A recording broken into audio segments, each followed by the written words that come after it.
Alam mo kung ano real talk? Hindi lahat ng nakapagtapos masasabi mong may pinag-aralan.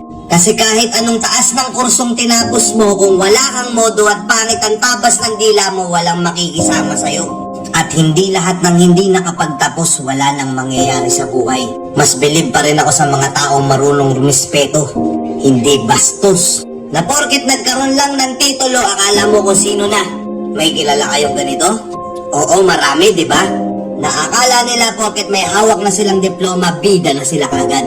Pwede na nilang tapak-tapakan yung mga taong hindi nakapagtapos. Hindi naman lahat.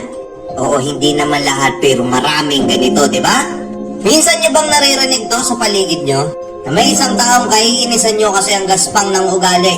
Tapos gagamitin yung mga linyahan na naturingang may pinag-aralan pero walang modo. Gamit na gamit yung linyang yun, di ba? Kasi oo, totoo. Meron mga tao dito na nakapagtapos, nakapag-aral, akala mo kung sino na. Minamaliit na nila yung mga kasama nilang hindi nakapagtapos. Akala nila bida na sila. Bigyan kita senaryo na madalas nangyayari. Nagkita-kita kayo ng mga kabatch mo noon.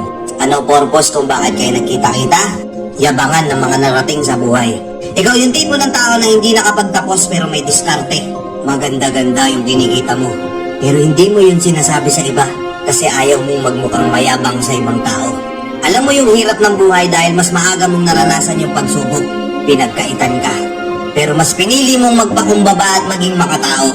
Nagkita-kita kayo ng mga kabatch mo noon. Sila nakatapos na. Yung iba sasabihin, oh, ano na nangyari sa'yo? Di ka nakapagtapos. Tignan mo ako ngayon, manager na. Ganda na ng trabaho ko, ikaw nandyan ka pa din. Binanatan ka agad ng ganun na hindi nila alam na mas malakas ka pa kumita sa kanila. Nangunguna yung kayabangan nila. Minamaliit ka agad nila. Nangyayari tong mga gantong senaryo na to, di ba? May mga kamag-anak ka na bidang-bida sa pamilya nyo. Kasi taas ng tinapos eh. May diploma. Siya yung bida sa pamilya.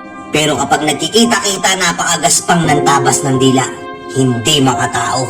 Akala kasi nung iba, porket nakapagtapos ka, okay lang na magbida-bida ka. Lalapitan ka na ng mga tao. Hahangaan ka na. Oo, hahangaan ka nila kung nakapagtapos ka at nanatili kang mapagkumbaba. Pero pansinin nyo, yung iba nakapagtapos lang nawala na ng respeto. Nakapagtapos lang nag-iba na ugali. Titulado lang, kala mo walang pinag-aralan. Kaya ikaw na nanonood o ikaw na nanonood na pinapatamaan ko. Kung inaakala mong bida ka na porket may tinapos ka at may diploma ka, tapos papakitaan mo ko ng kayabangan, walang modo, walang respeto, magaspang ang ugali, hindi kita ituturing na may pinag-aralan. Kasi alam mo kung anong real talk?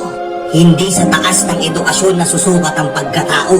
Mababa man ang pinag-aralan mo. Kung marunong kang rumespeto, daig mo pa titulado. Time! Nagets mo yung video ko? Kung nagustuhan mo yung video ko, follow mo na lang ako ha. Kuya Marvin TV, let's go and peace out!